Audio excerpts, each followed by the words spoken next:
Have you ever felt invisible in your own life? Imagine being married to a millionaire, living in a mansion, yet feeling utterly worthless.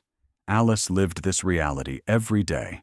Her husband's mistress, Lilith, a woman draped in designer labels, openly mocked Alice's simple clothes, her quiet nature, her very existence.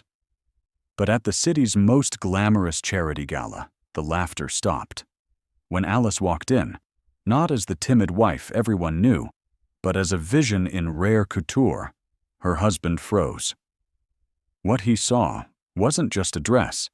It was a ghost from his past and a secret she had kept for a decade. This is the story of how a woman's quiet rebellion shattered a gilded empire. Before we begin, take a moment and comment your city below. It's always fascinating to see where everyone is tuning in from around the world. Now, let's dive in. The silence in the penthouse was a living entity. It breathed in the sterile, conditioned air and settled over the vast expanses of white marble and glass like a fine, invisible dust. For Alice, the silence was a language she had learned to interpret with painful fluency. It spoke of absence, of conversations happening elsewhere, of a life being lived just beyond the soundproofed walls of her gilded cage. Her husband, Vincent Montgomery, was a man who commanded noise. His world was a cacophony of ringing phones, urgent meetings, and the booming pronouncements of a man who believed the universe bent to the sheer volume of his will. Yet when he was home, or more accurately, when he passed through the penthouse between his real life and his other life, the silence was his weapon of choice. It was a calculated, dismissive quiet that rendered Alice as much a part of the minimalist decor as the abstract sculptures he'd paid a fortune for but never truly looked at. Today, the silence was particularly loud. Vincent was preparing for the annual Montgomery Foundation Gala, the crown jewel of his philanthropic endeavors and the most important social event of the year in their city. Alice was, as always, expected to be a silent, smiling accessory on his arm. She stood before the full-length mirror in their cavernous walk-in closet, a space larger than the apartment she'd lived in before him. Racks of designer clothes, most unworn, stood like a silent, accusing army. Vincent's stylist had sent over a selection of gowns for her weeks ago. They were all beautiful, all exquisitely expensive, and all felt like costumes for a role she no longer had the heart to play. They were Vincent's taste, bold, modern, and designed to be noticed. They were not her. She ran her hand over a sequined silver sheath. It was cold to the touch, like Vincent's affection. She remembered the day she'd met him. She was a junior archivist at the City Museum, passionate about history, about the stories woven into the fabric of forgotten things. He had been a major donor, touring the textile restoration department. He'd been charmed, he'd said, by her quiet intelligence and her unassuming beauty. Looking back, Alice realized he'd been charmed by her malleability. He saw a beautiful blank canvas onto which he could paint his ideal wife, and for a time, she had let him. Overwhelmed by his charisma, his power, and the sheer velocity of his world, she had folded herself into the shape he desired. She'd left her job, her small circle of friends, her life's passions, to become Mrs. Vincent Montgomery. The price of admission to his world was her own. The faint chime of the private elevator announced an arrival. Not Vincent. His footsteps were heavy, authoritative. This was a lighter, more delicate sound, followed by a peal of laughter that scraped against the quiet of the apartment like nails on a chalkboard. "Lilith!"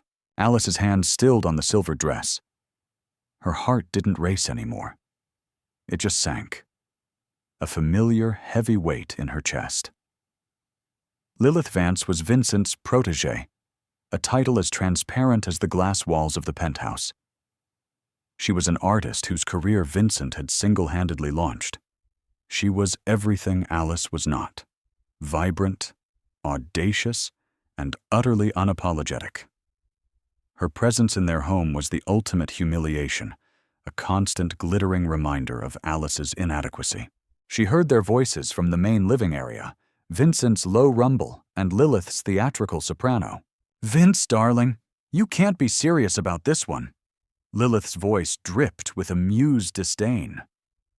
Alice knew, without seeing, that she was referring to the gala's new branding, or the catering, or some other detail Vincent had agonized over. Lilith had an opinion on everything, and Vincent, a man who listened to no one, listened to her. Alice closed her eyes, her reflection a pale, somber woman surrounded by meaningless luxury. She wore a simple gray cashmere sweater and dark trousers. It was her uniform within these walls, a deliberate retreat from the vibrant performance of being Mrs. Montgomery. It was in these clothes that she felt most herself, and it was for these clothes that Lilith mocked her the most. She had once overheard her talking to Vincent on the phone, her voice carrying from his study. "Honestly, darling, does she own anything with color? It's like living with a chic little rain cloud." Vincent hadn't defended her. There had only been a low chuckle, a sound that had chipped another piece from Alice's heart. Steeling herself, she walked out of the closet and towards the living area. The vast room, with its panoramic views of the city skyline, felt like a stage. Vincent stood by the bar, pouring 2 glasses of champagne. Lilith was perched on the edge of the white leather sofa, a vision in a scarlet dress that clung to her like a second skin. Her jet-black hair was a stark contrast to the room's muted palette. She was a slash of vibrant color in Alice's monochrome world. Lilith's eyes, sharp and intelligent, landed on Alice. A slow, condescending smile spread across her perfect lips. "Ah, there she is," she said, her voice silky smooth. "Just in time. We were just discussing the gala." She looked Alice up and down, her gaze lingering on the simple sweater. "Decided what you're wearing, darling. I do hope it's not another one of your quiet little numbers. People might think Vincent's fortune is in trouble." Vincent turned, a glass of champagne in his hand. He had the decency to look momentarily uncomfortable. But he said nothing. His silence was his complicity. It was his endorsement of the cruelty. Alice's gaze met his. For a fleeting second, she saw a flicker of something in his eyes. Was it guilt?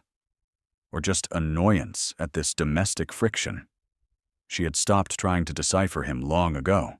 "I have it handled, Lilith," Alice said, her voice even, betraying none of the turmoil inside her. Lilith laughed, a tinkling, artificial sound. "Oh, I'm sure you do. Vincent, you must see the gown I've had commissioned. It's a De La Renta, an absolute masterpiece. We'll be the talk of the town." "We!" The word hung in the air, a deliberate, poisoned dart aimed directly at Alice. "We will be the talk of the town." Alice was not part of that "we." She was the shadow that would trail behind them. "I'm sure it's lovely," Alice murmured, turning to retreat back to the sanctuary of her closet. "Don't run away," Vincent said, his voice holding a command she was expected to obey. "Have a drink with us." He held out a glass. It wasn't a peace offering, it was a power play. "Stay. Endure this. Be the good wife." Alice looked at the glass, then back at his face. For 10 years, she had accepted the glass. She had swallowed the champagne, the insults, the loneliness. She had played her part in this silent, agonizing play. But something was different today. Perhaps it was the way the silver dress felt beneath her fingers, a symbol of a life that wasn't hers. Perhaps it was the casual, brutal cruelty of that one. Simple word. We. Or perhaps it was the knowledge of what lay hidden in the back of her closet, tucked away in a vintage garment bag, waiting for its moment. She gave him a small, enigmatic smile. "No thank you, Vincent," she said, her voice soft but firm. "I have some things to attend to before this evening." She turned and walked away. the echo of her own quiet footsteps a stark contrast to the ringing laughter of his mistress. In the silence of her retreat, a rebellion was beginning to stir. It was a quiet rebellion, born of a decade of slights, but it was a rebellion nonetheless. And tonight, it would finally find its voice. The hours leading up to the gala were a slow, deliberate ritual for Alice.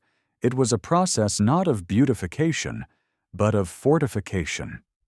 She drew a bath, sinking into the hot, scented water, and let the steam cloud the cold, hard surfaces of the marble bathroom. Here, in this private space, she allowed the mask to slip.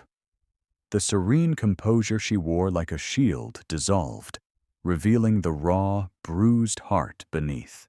She thought of the woman she used to be, the archivist who found joy in the delicate rustle of aging paper, whose greatest thrill was discovering a forgotten diary or a collection of letters that told a story no one else had heard. She had a voice then. It was a quiet voice, yes, but it was her own. She gave lectures at the museum, wrote small articles for historical journals. Her life was her own creation, modest but deeply fulfilling. Vincent had swept into that life like a hurricane, dazzling and destructive. He had loved the idea of her, the old soul in a modern world. He collected her, just as he collected art and rare books. She was his most prized acquisition, a testament to his discerning taste. But like all his possessions, once acquired, she was relegated to a pristine shelf, to be admired from a distance, but never truly engaged with. The power imbalance had been there from the start, but she had been too blinded by the whirlwind romance to see it. He was the sun. She was expected to be a pale, orbiting moon. Her dreams, her passions, her very identity were slowly eclipsed by his overwhelming brilliance. The betrayal wasn't a single dramatic event. It was a slow erosion, a death by 1,000 tiny cuts. It was the canceled dates because a deal was more important. It was the dismissive wave of his hand when she tried to talk about her work. It was the arrival of Lilith, the final undeniable proof that she was not, and had never been, enough. Why had she stayed? That was the question that haunted her sleepless nights.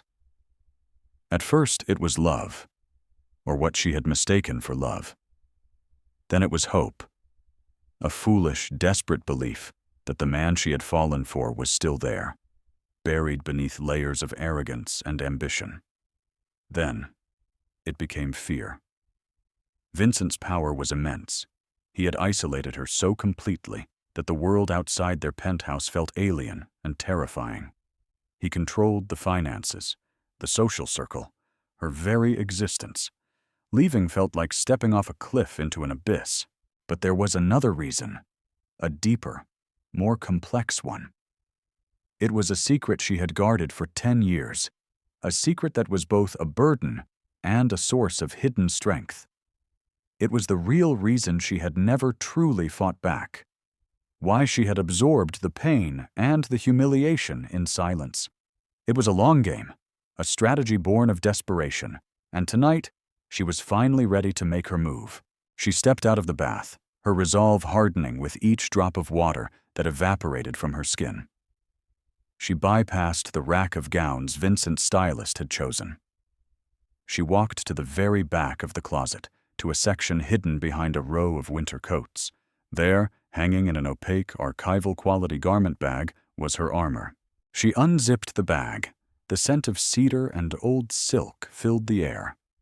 Inside, nestled in layers of acid-free tissue paper, was the dress. It was not a modern creation of sequins and flash. It was a piece of history. A vintage Madame Grey gown from the late 1950s. A masterpiece of sculpted jersey, the color of a stormy sea, with intricate hand-pleated drapery that fell in a way that was both classical and breathtakingly modern. It was a dress that didn't scream for attention. It commanded it with a whisper of pure, unadulterated elegance. But it wasn't just a dress. It was a story. Her story. And though he didn't know it, it was Vincent's story, too.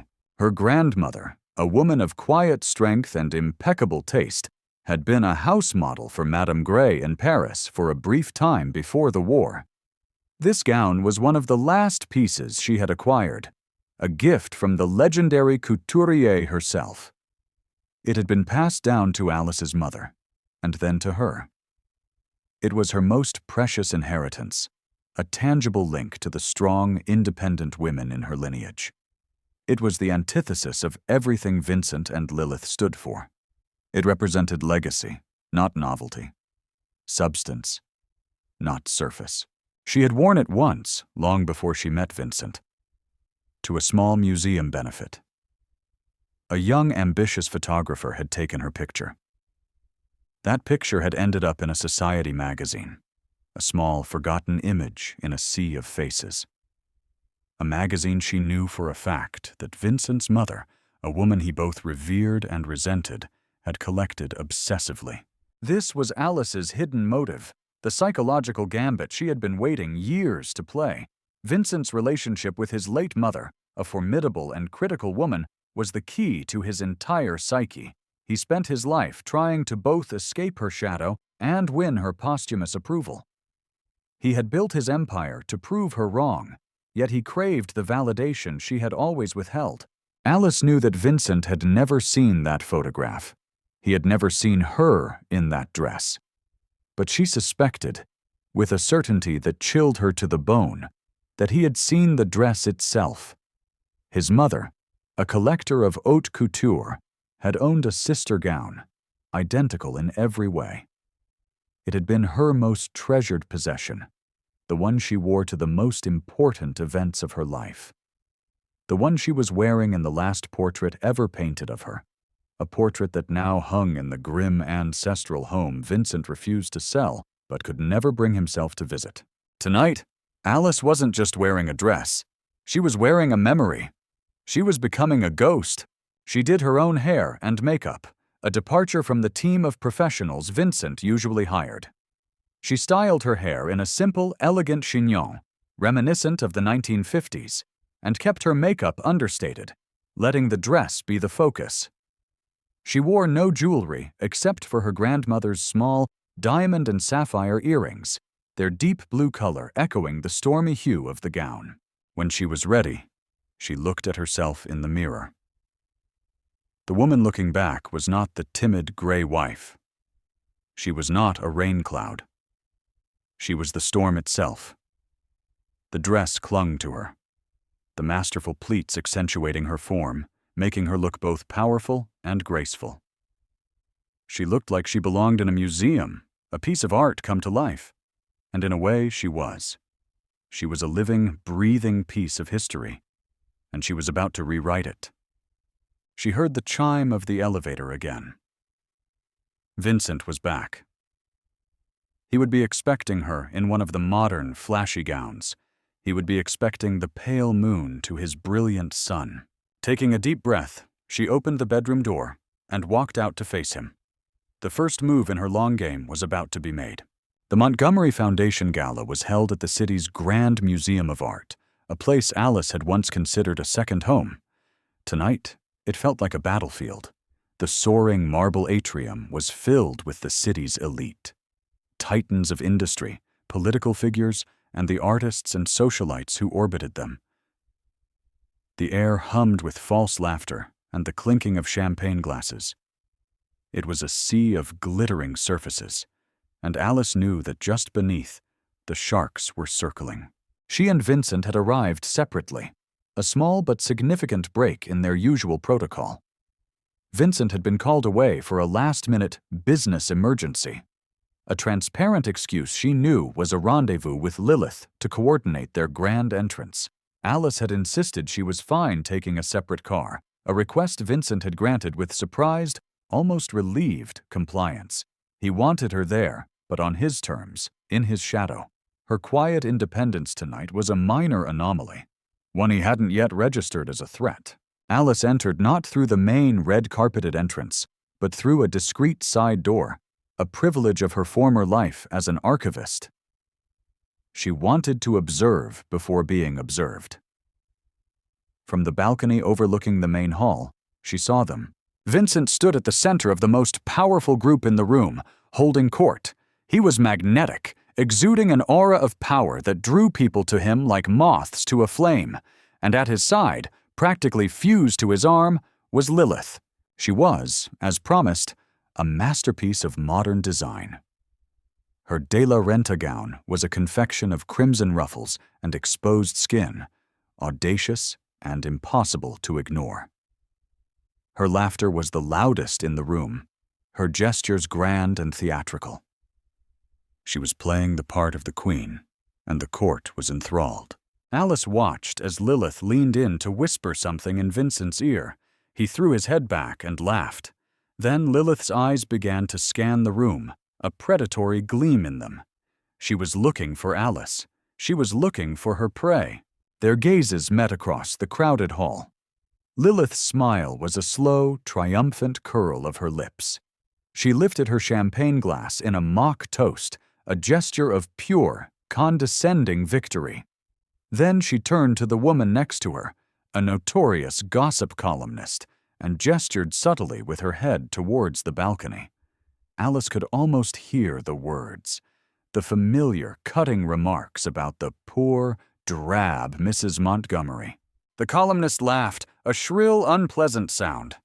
The mockery had begun. This was it. This was the moment. Alice turned from the balcony and descended the grand, sweeping staircase. She moved with a slow, deliberate grace she hadn't felt in years. She did not rush. She let the moment build. A few heads turned at first, drawn by the unusual sight of a woman descending the main staircase alone. Then a few more. A ripple of whispers began to spread through the crowd, a different sound from the usual din of party chatter. It was a murmur of confusion, then of dawning recognition, then of outright awe. The dress was doing its work. It was unlike anything else in the room. In a sea of modern architectural gowns and glittering sequins, its timeless elegance was a revelation.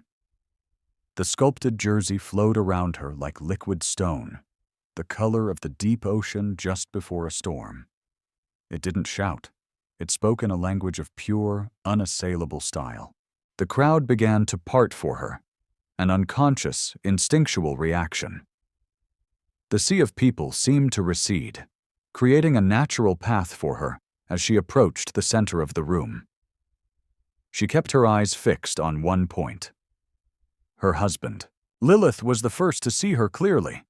She was in the middle of a story, her hands gesturing wildly. She faltered, her words trailing off as she saw the figure gliding towards them, her brow furrowed in confusion. This couldn't be the dowdy, gray woman she so enjoyed tormenting. This woman was magnificent. Then her eyes narrowed, a flicker of disbelief followed by a flash of pure, unadulterated fury. She recognized the power of the statement being made. This was a challenge, a declaration of war. Her smile tightened, becoming a venomous slash of red lipstick. She leaned into Vincent, her voice a poisonous whisper meant only for him. But Alice could read the intent on her face. My God, what is she wearing? Did she rob a museum? It looks ancient. Vincent, still laughing at some joke, turned his head, his expression one of indulgent curiosity. He followed Lilith's gaze, and then he saw her. The world stopped.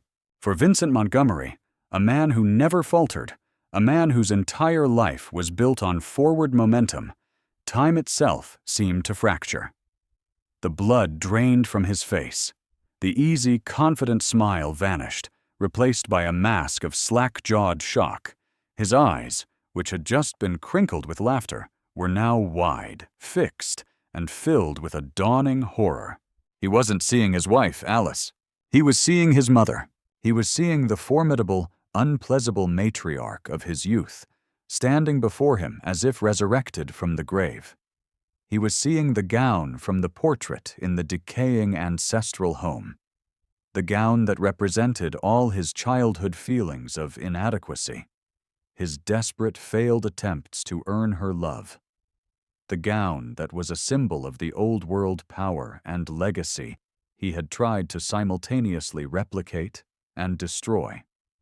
His mind couldn't process it.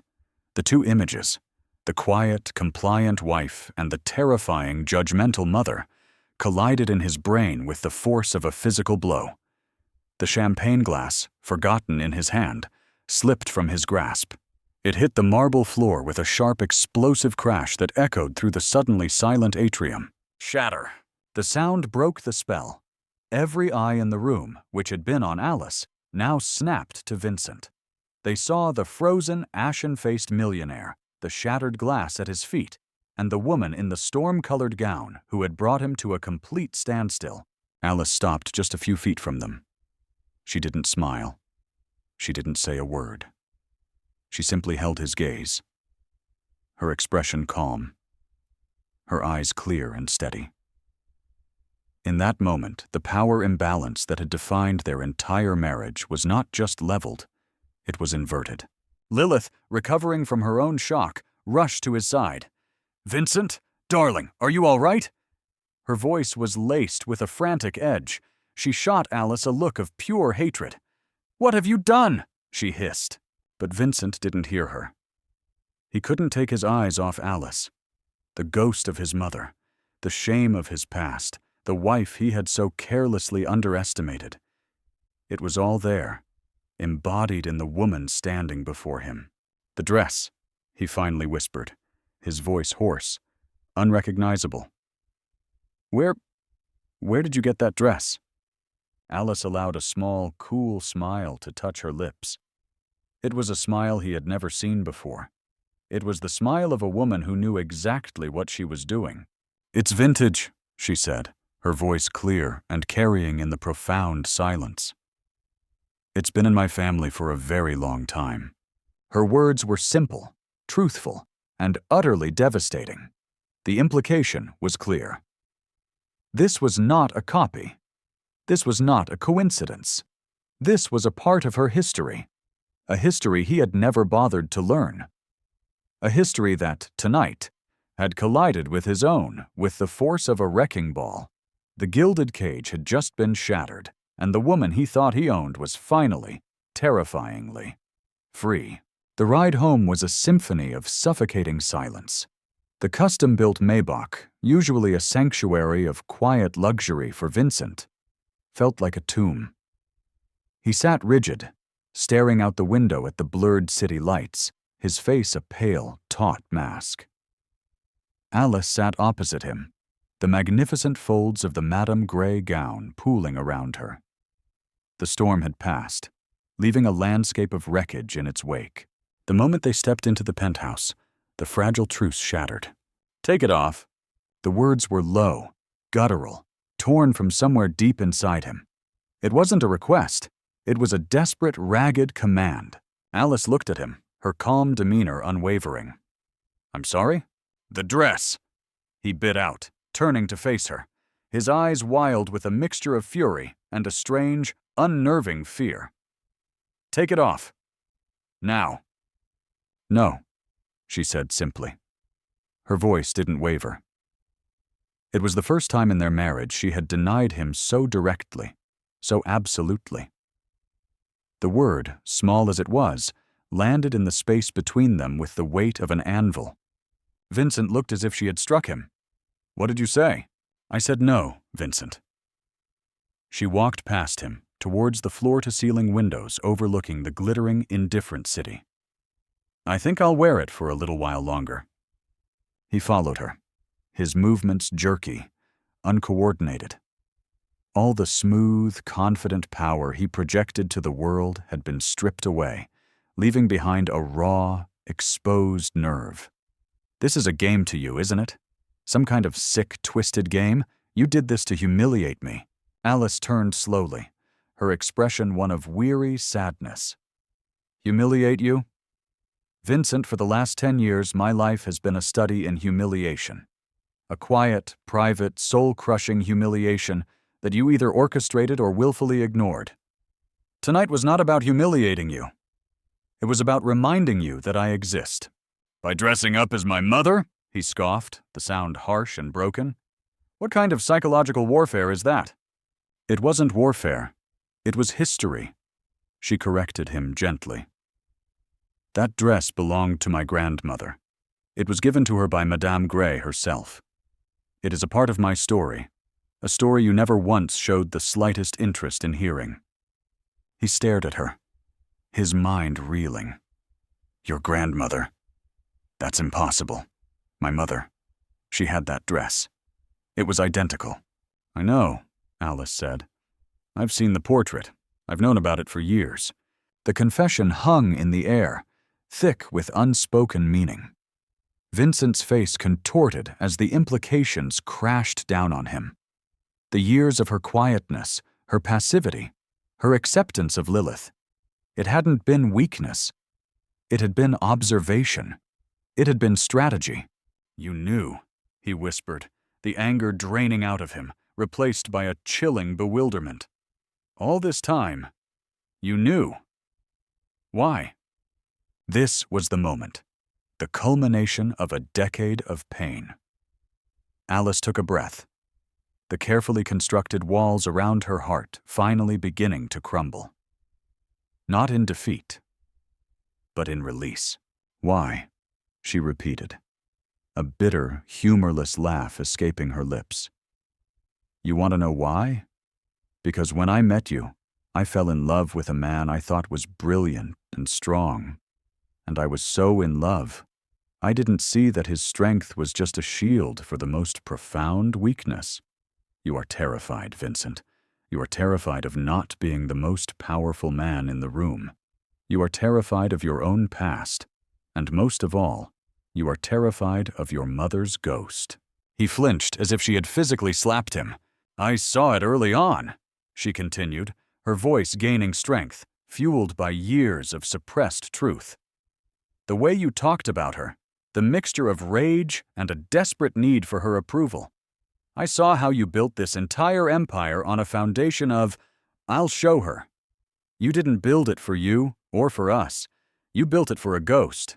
You don't know anything about my mother, he snarled, a reflexive defense. I know she was a collector of couture, Alice countered, her voice cutting through his denial. I know she was critical and demanding. And I know that seeing that dress on me tonight was like seeing your own personal failure staring you in the face. Because in your mind, only a woman of her stature, of her power, was worthy of wearing it. And you have never, not for 1 second, considered me worthy of anything. The truth of her words was a physical force, knocking the air from his lungs. He sank onto the edge of the white leather sofa, the same spot where Lilith had sat just hours before, laughing at Alice's expense. He looked small, diminished, a king dethroned in his own castle. And Lilith... Alice's voice was soft now, but laced with steel. Did you think I didn't understand what she was? She isn't your lover, Vincent. Not really. She's your cheerleader. She's the anti-mother. She praises everything you do, validates every decision, tells you you're a god among men. She is the antidote to the poison your mother fed you. But it's just another crutch, another way to avoid looking at the real, terrified man inside. He buried his face in his hands, his shoulders shaking. The sound of his ragged breathing filled the silence. He was unraveling, thread by thread, right before her eyes. I stayed, Vincent, she said, her voice thick with emotion, because I held on to a foolish hope that one day you would see me. Not the accessory, not the quiet wife, but the woman who saw all of your broken pieces, and for some insane reason still loved you. I thought if I was patient, if I was quiet, you would eventually feel safe enough to stop performing. But you never did. The performance became the man. She walked over to him, standing before his slumped figure. Tonight I finally realized. You will never see me as long as I remain in your shadow. So I had to step into a light you couldn't ignore. I had to wear the one thing, the one memory, that you could never, ever dismiss." He looked up at her, his eyes red-rimmed, filled with a despair she had never seen. "What have I done?" he whispered to the floor. "You built a beautiful cage," she answered, her voice trembling slightly. "And you forgot you locked a person inside." She turned and walked towards their bedroom, the silk of the gown whispering against the marble floor. She didn't look back. The confrontation was over. The secrets were out. The long, painful process of picking up the pieces, or walking away from them entirely, had just begun. The days that followed the gala were a strange, suspended limbo. The penthouse, once a place of oppressive silence, was now filled with a different kind of quiet, one of heavy, unspoken questions. Vincent moved through the rooms like a phantom, his usual booming confidence replaced by a hesitant, uncertain energy. He had canceled all his meetings. He had stopped taking calls. For the first time in his adult life, the relentless engine of his ambition had ground to a halt. Lilith had tried to breach the new quiet, of course. She had called, texted, even shown up at the private elevator, demanding to be let in. Vincent had refused. Through the intercom, Alice had heard him tell her, his voice flat and lifeless, "I need some time, Lilith. Just leave it." The click of the elevator doors closing on his mistress was a sound more final than any argument. Alice, meanwhile, felt a sense of clarity she hadn't experienced in a decade. The act of wearing the dress had been more than a strategic move. It had been a reclamation. She had taken back her own narrative. She spent her days rediscovering the woman she had put on hold. She pulled out her old books on textile history, the pages fragrant with the scent of her former life. She contacted the museum, speaking to her old supervisor, a woman who greeted her with warmth and surprise, and they made plans for lunch. Each small step back towards her own world felt like a monumental victory. The dress now hung not in the back of the closet, but in a place of honor, on a dress form in the corner of her sitting room. It was a silent sentinel, a reminder of the power she had found in her own history. One evening, nearly a week after the gala, she found Vincent standing before it. He wasn't looking at the dress itself, but through it, at something far away. "I went to the house today," he said without turning around. Alice knew which house he meant. The sprawling Gothic estate on the Hudson he had inherited from his parents. The house that was more museum than home, filled with ghosts and expectations. "I haven't been inside in 15 years, he continued, his voice low and raspy. "Not since the funeral." He finally turned to look at her. The arrogance was gone, replaced by a raw, painful vulnerability. "I stood in front of her portrait, the one of her in the dress. I stood there for 3 hours, just looking at it." He walked towards the bar, but instead of pouring a scotch, he just leaned against it, his hands gripping the cold marble edge. "I never saw her smile in that dress. Not once. She wore it like armor. It was her uniform for battle, for board meetings, for charity events where she would tear apart her rivals with a quiet word. It was the dress she wore when she was her most formidable, her most terrifying." He looked back at Alice. "And then I thought of you. At the gala. You weren't terrifying. You were serene. You looked like you belonged in it. You looked strong, but you didn't look cruel. My mother wore it to conquer the world. You wore it to find yourself." It was the most perceptive thing he had ever said to her. A flicker of the intelligent, observant man she had first fallen for shone through the cracks of his broken facade. "She was a brilliant woman, my mother," Vincent murmured, more to himself than to her. But she was deeply unhappy. Her marriage was a business arrangement. Her life was a series of strategic victories. She saw love as a weakness, emotion as a liability. She tried to beat it out of me. She wanted me to be a Montgomery, not a person. Strong, unflinching, ruthless. He finally pushed himself off the bar and walked towards Alice, stopping a few feet away. The space between them felt sacred, fragile. "When I met you," he said, his voice thick with unshed tears, "I felt peace. It was the first time in my life I hadn't felt like I was on a battlefield. You're quiet, you're calm. It was a balm to me. I told myself I was saving you from your small life, bringing you into my world. But that was a lie." He took another step closer. "The truth is, I was terrified of your world. I was terrified of the quiet, of the genuine emotion. It felt dangerous. It was everything she taught me to despise. So I tried to change you. I tried to make you a part of my world, the world of noise and surfaces and power. I put you in this glass box and surrounded you with things I thought you should want, because I was too much of a coward to enter your world and learn what you actually wanted." "Lilith." He shook his head, a look of self-disgust on his face. "You were right. She was my drug. An ego boost on demand. Every time I felt that old fear, that old feeling of being the inadequate little boy in the face of my mother's disapproval, I would run to her, and she would tell me I was a king. It was easy. It was hollow. And it was a profound betrayal of you." He looked directly into her eyes, and for the first time she saw not a millionaire, not a titan of industry, but just a man, a broken, lost man. "The night of the gala," he said, his voice cracking. "When I saw you in that dress, it was like my whole life flashed before my eyes. The ghost I'd been running from was suddenly standing right in front of me. But it had your face. The face of the one person I had wronged the most. The one person who had seen all of my ugliness and, for some reason I will never understand, had stayed."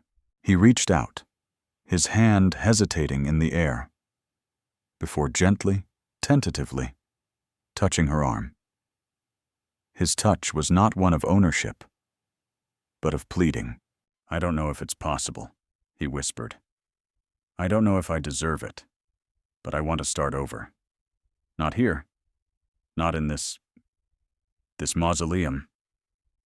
He gestured around the penthouse. "I want to sell this place. I want to sell the company. I have more money than 10 people could spend in a lifetime. It means nothing. It's just armor, just like that dress was for her." He looked at her, his eyes pleading.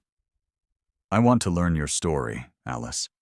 I want to know about your grandmother. I want to go to museums with you, not as a donor, but as a student.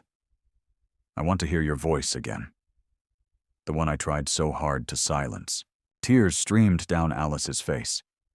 They were not tears of sadness, but of a deep, cathartic release. The man she had mourned for years was standing before her. He was not perfect. He was shattered. But he was finally, breathtakingly, real. She didn't have an answer for him. Not yet. The wounds were too deep. The years of pain too long to be erased by a single, heartfelt confession. But as he stood there, stripped of all his power and pretense, offering her the broken pieces of himself, she felt something she hadn't felt in a very long time. Hope. A fragile, terrifying, but undeniably real hope. The path to redemption would be long and uncertain, but for the first time, it seemed possible. She reached up and placed her hand over his. The silence that followed was not empty. It was filled with the weight of everything that had been said, and everything that was yet to come. The dismantling of an empire, Alice discovered, was a much quieter affair than its construction. There were no grand pronouncements, no triumphant headlines. There was only a series of quiet, decisive actions. Vincent, true to his word, began the process of selling Montgomery Industries. He handed over the reins to his board, taking on a silent partnership role. His withdrawal from the day-to-day operations sending quiet shockwaves through the financial world. He sold the penthouse. The white marble and glass cage was put on the market and snapped up within days. They moved, not to another, smaller mansion, but to a historic brownstone in a quiet, tree-lined neighborhood. A house with worn wooden floors, a small, overgrown garden, and walls that seemed to hold the warmth of past lives. It was a house that had character, not just a price tag. For Alice, it felt like coming home. She filled the rooms with books, with textiles, with pieces of art that she loved. Not for their value, but for the stories they told. She took over the garden, her hands finding a deep satisfaction in the simple, honest work of tending to the earth. Vincent watched her, a quiet, constant observer. He was a man adrift. Having shed the armor of his corporate identity, he seemed unsure of his own shape. He was accustomed to a life of schedules, of demands, of being the center of gravity. Now, his days were unstructured, his phone was silent. He was learning to live in the quiet. He began to accompany Alice on her visits to the museum. At first, he was awkward, a giant in a world of delicate things. He would stand stiffly beside her as she spoke with curators, his hands shoved in his pockets. But slowly, he began to listen. He listened as she explained the provenance of a medieval tapestry, her voice alive with a passion he hadn't heard in years. He listened as she described the painstaking process of restoring a fragile piece of lace. He started to ask questions, timidly at first, then with genuine curiosity. He was learning a new language, a language of history, of art, of things that mattered beyond profit margins and market shares. He was learning her language. One afternoon, they were in the museum's archives, a place Alice now visited as a consulting historian. She was showing him a collection of letters from a 19th century merchant to his wife. He was away for years at a time, Alice explained, her fingers gently tracing the faded script. These letters were their only connection. He describes the silks he's buying in China, the colors, the textures. But what's really beautiful is that he's not just describing the goods. He's trying to share his world with her. He's trying to make her see what he sees. Vincent looked at the delicate paper, at the elegant, looping handwriting. He was trying to close the distance, he said, his voice quiet. Alice looked up at him, her heart giving a small, hopeful flutter. Yes, she said. He was. The path to redemption was not a straight line. There were difficult days. Days when Vincent's old arrogance would flare up, a reflexive defense against his own vulnerability. Days when the memory of Lilith, of the years of casual cruelty, would rise up in Alice like a bitter tide, and she would have to retreat into herself, the wall of her pain too high for him to climb. They talked. For the first time in their marriage, they truly talked. They talked about his mother, about his childhood, about the immense pressure that had shaped him. And Alice talked about her loneliness, about the slow, painful erasure of her identity. The conversations were often painful, punctuated by long silences and shed tears. But they were honest. They were building a new foundation, not on wealth or power, but on the treacherous, fertile ground of shared vulnerability. One day, a large, flat package arrived. It was addressed to Alice. Inside was a framed photograph. It was the picture of her, taken all those years ago, the one from the Society magazine. The young woman in the Madame Grey gown, her expression hopeful and unguarded. Vincent came to stand beside her as she looked at it. I had a private investigator find it, he said softly. I wanted to see it. I needed to see the woman I failed to notice. He reached into his pocket and pulled out a small, velvet box. It was not a flashy, ostentatious piece of jewelry. He opened it. Inside was a simple, elegant locket, vintage and silver. "It's not much," he said, his voice unsteady. "Not compared to what I used to give you." Alice took the locket. It was beautiful, understated, and timeless. It was her. "I want you to have it," he said. "As a promise. A promise that from now on, I will see you. The woman in this photograph. The woman who loves history. The woman who can bring a garden back to life. Not Mrs. Montgomery. Just Alice." She opened the locket. On one side, he had placed a tiny, perfectly cropped image of her grandmother. On the other side, there was space. A space for a new picture. A space for a new story. Tears welled in her eyes as she looked from the locket to his face. The journey was far from over. Trust, once so completely shattered, would take a long time to rebuild. But for the first time, she believed it was possible. The wealth they were building now was not one of money or possessions. It was a different kind of wealth, one measured in shared stories, in honest conversations, in the quiet, patient work of healing. It was the kind of wealth that could, perhaps, truly last a lifetime. A year passed. The seasons turned, painting the leaves in their quiet garden in hues of gold and crimson before blanketing it in snow, and then coaxing it back to life with the tender green of spring. Life in the brownstone was quiet, rhythmic, and real. Alice had accepted a permanent position at the museum, not as a donor's wife, but as the head of textile archives and restoration. She had a team, a budget, and the respect of her colleagues. Her days were filled with purpose. She gave lectures again, her voice once a hesitant whisper, now clear and confident. She was publishing her research, her name, Alice Beaumont, becoming known in her field. She was, once again, the author of her own life. Vincent had found a new purpose, too. He had channeled his formidable business acumen into the Montgomery Foundation, but he had reshaped its mission. He stepped away from the glitzy galas and the self-aggrandizing projects. The foundation now focused on funding smaller, grassroots organizations, historical preservation societies, arts education in underserved communities, scholarships for students in the humanities. He worked not from a towering office, but from a small study in their brownstone, his calls now about grant proposals and community outreach, not corporate takeovers.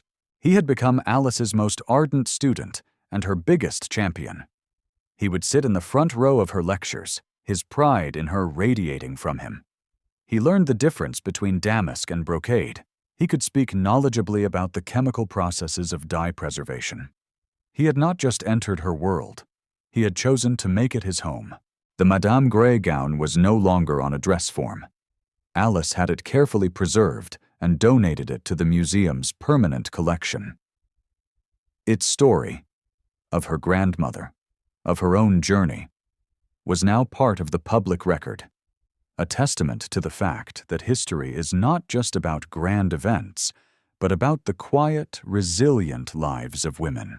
On the day it was unveiled in its new exhibition case, Vincent stood beside her, holding her hand, his eyes shining. Their relationship was not a fairy tale romance reborn. It was something quieter, deeper, and more profound. It was a conscious choice they made every day, a choice to listen, to be patient, to forgive, both each other and themselves. The scars of the past remained, not as open wounds, but as faint, silvery lines, reminders of the pain they had overcome and the strength they had found. The love between them was not the fiery, possessive passion of their early years, but a steady, warm flame nurtured by mutual respect and a hard-won intimacy. One sunny afternoon in early summer, Alice was in the garden, sketching the new blooms on a rose bush. Vincent came out to join her, carrying 2 glasses of lemonade. He sat beside her on the simple wooden bench, the silence between them comfortable, easy. "I was thinking," he said, breaking the quiet, "about the locket." Alice touched the silver locket at her throat. It was a constant presence, a comforting weight against her skin. The side opposite her grandmother's picture was still empty. "I know what picture should go in it," he said. He reached into his pocket and handed her a small photograph. It was a picture he had taken just a few weeks prior. They had been on a trip to the coast, walking along a wind-swept beach. In the photo, Alice was laughing, her head thrown back, the wind catching her hair. She wasn't wearing a designer gown or expensive jewels. She was wearing simple linen trousers and a worn sweater, her face open and filled with a joy that was pure and unscripted. She looked beautiful. She looked free. Alice gazed at the photograph, her heart full. This was the woman she had become. Not a ghost, not a victim, not a silent accessory, just herself. "It's perfect," she whispered. He smiled, a genuine, easy smile that reached his eyes. "I thought so." He paused, then took her hand. "I know I can never erase the years I lost, the years I failed to see you. But I promise to spend the rest of my life making sure you know you are seen and cherished." Alice leaned her head on his shoulder, the scent of roses and warm earth all around them. The story of their past was written, a painful, complex chapter of betrayal and redemption. But as she looked at the empty space in the locket and the photograph of the laughing woman in her hand, she knew the best part of their story was still to come. It was an unwritten chapter, one they would write together, not in a gilded cage, but here, in the messy, beautiful, and authentic life they had built from the ruins. The future was not a foregone conclusion, but an open page. And for the first time, they were both holding the pen. Alice's story is a powerful reminder that our true value is never defined by the clothes we wear or the approval of others. It's a story about finding your voice in the silence, reclaiming your history, and having the courage to rewrite your own future. It shows that redemption isn't about erasing the past, but about learning from it to build a more authentic and meaningful life. True power isn't about wealth or control. It's about vulnerability, forgiveness, and the quiet strength it takes to heal. If this story of betrayal, resilience, and hard-won hope moved you, please give this video a like and share it with someone who might need to hear it. Don't forget to subscribe to the channel and hit the notification bell for more emotional stories that explore the deep complexities of the human heart. Thank you for watching.